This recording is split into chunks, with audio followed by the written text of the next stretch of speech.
আগামী নির্বাচনে আওয়ামী লীগ অংশ নিতে পারবে কি পারবে না, এই ব্যাপারে নানা পক্ষ ইতিমধ্যে বিভক্ত হয়ে গেছে। এক এক অংশ এক এক রকমভাবে বিষয়টি দেখছে। যেমন কমনওয়েলথ বলছে, লুইস গ্যাব্রিয়েল কমনওয়েলথ মহাসচিব, তিনি বলছেন বাংলাদেশে অবাধ সুষ্ঠু নির্বাচন দেখতে চায় কমনওয়েলথ। এই ধরনের টার্ম ব্যবহার মানেই হচ্ছে বোঝা যায় যে সবার অংশগ্রহণ চায়।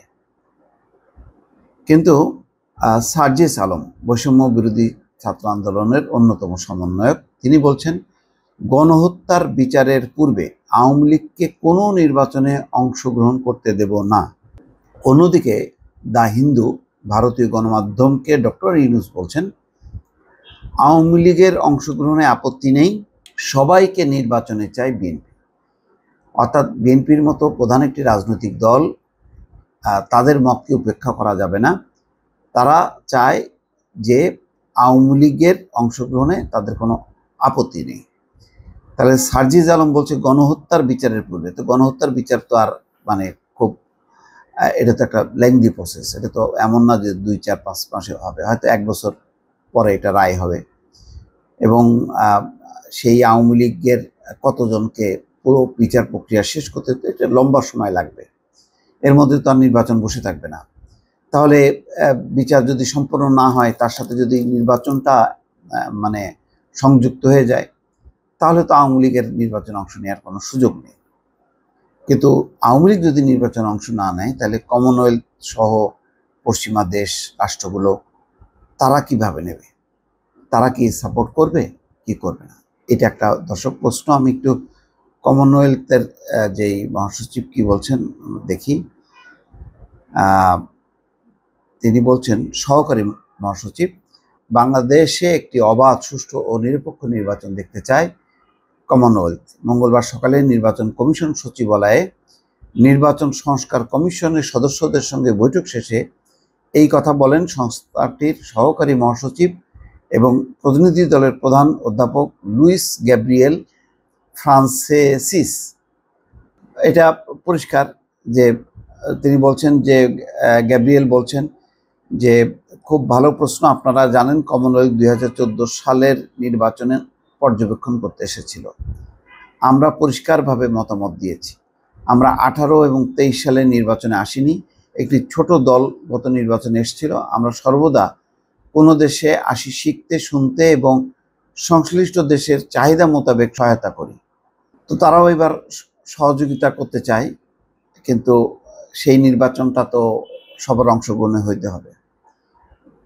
সার্জিস আলম কি বলছে? সার্জিস আলমের বক্তব্য হচ্ছে গণহত্যার বিচারের পূর্বে আওয়ামী লীগকে কোনো নির্বাচনে অংশগ্রহণ করতে দেব না। মঙ্গলবার তার ভেরিফাইড ফেসবুক অ্যাকাউন্টে এক পোস্টে তিনি কথা বলছেন।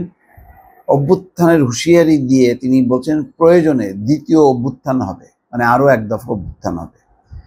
এর আগে আওয়ামী লীগের পুনর্বাসনকারীদের ইতিহাস গণশত্রু হিসেবে চিহ্নিত করবে বলে মন্তব্য করেন বৈষম্য বিরোধী ছাত্র আন্দোলনের আহ্বায়ক হাসনাত আবদুল্লাহ। এদিন দুপুরে তার ভেরিফাইড ফেসবুক অ্যাকাউন্টের এক পোস্টে এই মন্তব্য করেন তিনি বলছেন, ছেলেদের রক্তের উপর পা রেখে দিল্লিকে কিবলা বানিয়ে ক্ষমতার মসনদে যাওয়ার আকাঙ্ক্ষা জনগণের মুক্তির নিয়তির সঙ্গে বিশ্বাসঘাতকতা।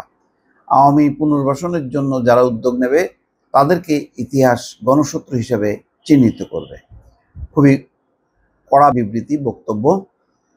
আর দ্য হিন্দুকে ডক্টর ইউনূস বলছেন যে আওয়ামী লীগের অংশগ্রহণে আপত্তি নেই, সবাইকে নির্বাচনে চায় বিএনপি। ক্ষমতাচ্যুত সাবেক প্রধানমন্ত্রী শেখ হাসিনাকে দেশে চাইবে, এই সমস্ত কথাবার্তা বলার পর তিনি বলছেন যে আসন্ন নির্বাচনে দল হিসেবে আওয়ামী লীগের প্রতিদ্বন্দ্বিতার বিষয়ে তার কোনো আপত্তি নেই। বিএনপি চায় নির্বাচনে সব রাজনৈতিক দলের অংশগ্রহণ অবশ্যই থাকতে হবে। এর মধ্য দিয়ে বড় রাজনৈতিক দল হিসাবে বিএনপি তার রায় দিয়ে দিয়েছে। ডক্টর ইউনূস বলেন, একটি বড় দলের মতামতকে আমরা উপেক্ষা করতে পারি না। কিন্তু ইতিমধ্যেই বৈষম্য বিরোধী ছাত্র আন্দোলনের অবস্থান, ডক্টর ইউনূসের বক্তব্য, বিএনপি আপাতত কোনো নির্বাচনে অংশগ্রহণ করতে দেওয়া হবে না আওয়ামী লীগকে, এমন কোনো বক্তব্য যেহেতু দিচ্ছে না, ফলে তাদের এক ধরনের নীরব সম্মতি বা মৌন সম্মতি আছে।